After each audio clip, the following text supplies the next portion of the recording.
We're standing here in some large diorama areas just outside the Ohio Centuries of Change exhibit.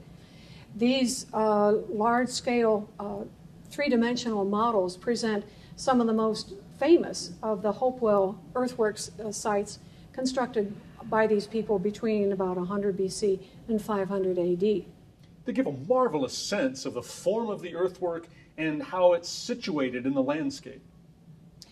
The Hopewell Mound Group in Ross County is probably one of the most famous of these sites, in part because the Hopewell culture is named for it. Excavations over a number of years done by archaeologists in various mounds in the Hopewell Mound Group have produced a large number of some of the most spectacular art made by these people. Many of the Hopewell artifacts in the Windows to Our Collection exhibit are from this particular site.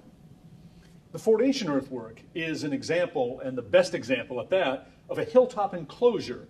Hilltop enclosures are walls made of earth and stone that enclose the top of a hill or a bluff.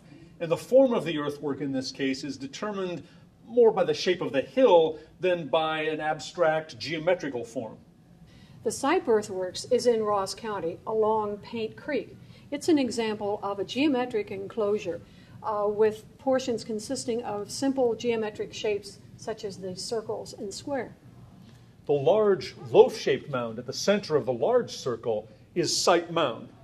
Sipe Mound was excavated by the Ohio Historical Society in the 1920s, and it revealed a large wooden structure at the base of the mound, sometimes called a big house, and this must have been the focus for ritual activities at this site for many years.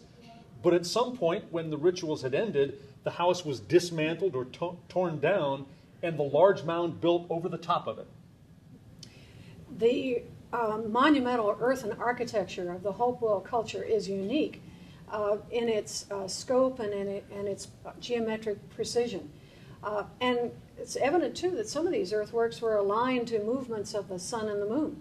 Well, that bringing together of the heavens and the earth are probably one of the strongest evidences that these places were ceremonial in nature and that people came from hundreds of miles around to visit these sites and to participate in the rituals.